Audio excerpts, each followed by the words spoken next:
Welcome back, brothers and sisters. I am Braden. This is Langley Outdoors Academy, and thank you for stopping by. All right, guys, the content that we're going to talk about tonight is what's making waves in this most recent gun control push in Washington. Now, I'm sure you guys have heard, and if you haven't, Joe Manchin, the senator from West Virginia, came out and said he all of a sudden supports AR bans. He also supports raising the age to buy a weapon from 18 to 21. Now, this is a very big departure from previous conversations, and I'm going to walk you through everything that happened. I'm also going to show you the math and how that actually affects everything going forward. Because while that is a little bit scary, it actually doesn't change the math all that much. However, if you hear Joe Manchin come out and say, you know what, about that filibuster thing, let's go ahead and get rid of that. Houston, we have a problem, but we're not there. All he's done right now is confirm that he's voting with the Democrats on the perspective of AR bans or AR raising the age limits.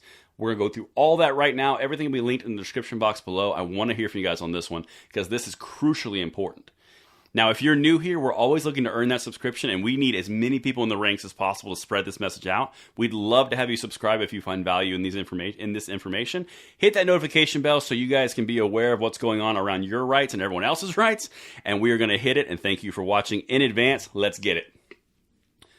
Manchin wants to raise age to 21 for gun purchases and doesn't see the need for AR-15s. You can almost hear CNN's glee in writing this, by the way. I'm not sure I told you. It's linked in the description if you want to read the whole article.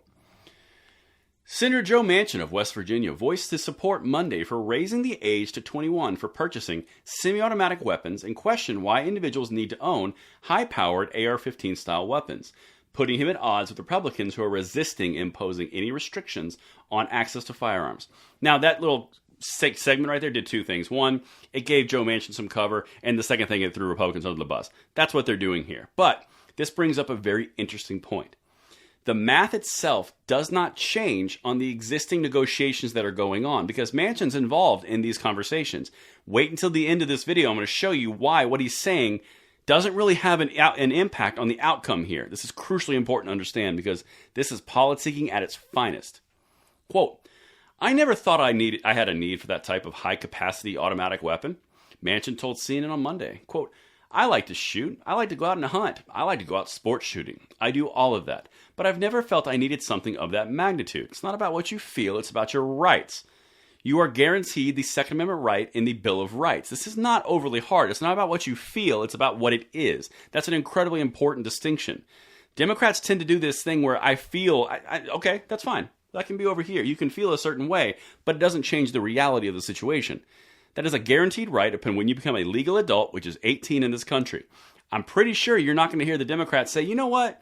We should be 21 when we vote, because that would cut into a major voting demographic for the Democratic Party, and they would never be elected again. Whoa, I have to lose my power? No, 18 is totally fine for an adult, just not for this one. And understand, because that's very important what they're saying. Manchin also said he, quote, wouldn't have a problem on looking at backing a ban on so-called assault weapons, a proposal pushed by the White House and Democratic leaders, but that stands no chance of winning the needed 60 votes in the Senate. Now we're back to the filibuster. Now what's interesting about this entire article is about Joe Manchin's all of a sudden disdain or support for an AR-15 ban.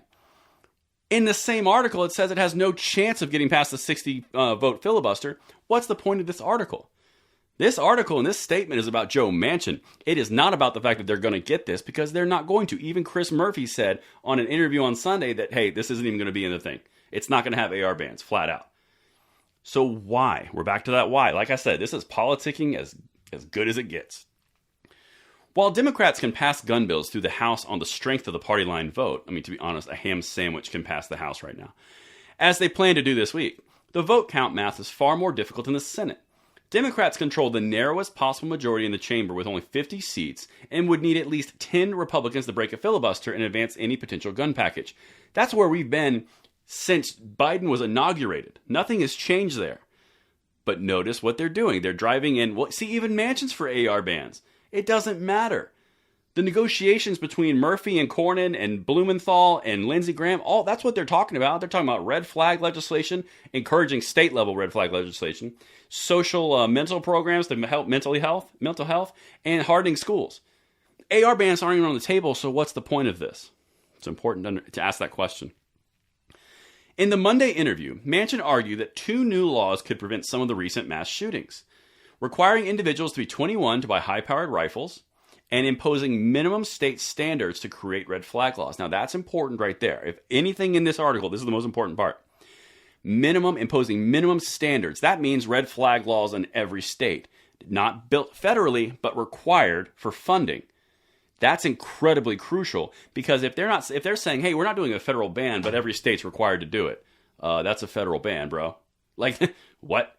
And again, we're talking about red flag legislation and red flag state level legislation and funding. But don't let them mix these things in the mud, because this is important. The two elements are an important part of the bipartisan negotiations, but Senate sources have expressed skepticism that raising the age for gun purchases will be included in any final package due to GOP resistance. Again, what's the point of Manchin coming out and saying this? Is even if, like, CNN is saying that's not going to be in there, not to mention it was ruled unconstitutional in 2 different court districts across the country. This is silly. All right. And now this is the part where Manchin comes out and honestly says the truth at the end here. Check this out. Quote, I think if we're close to getting an agreement, yeah, I'm not going to push something that's going to blow the thing up, Manchin said. Translation. If we're close to the state level requirements for red flag laws, we're close to mental health support, we're close to hardening schools, I'm not going to throw an AR ban in there to blow the entire thing up and not get anything done. That's very similar to what Chris Murphy has said on his part of the negotiations. And that's why this is getting more and more narrow and more focus. That's why every single day we are here. Every single day we are bringing the closest news that we possibly can around the Second Amendment and your rights. And I will see you tomorrow morning on the Bullet Points. I'm Braden. See you later.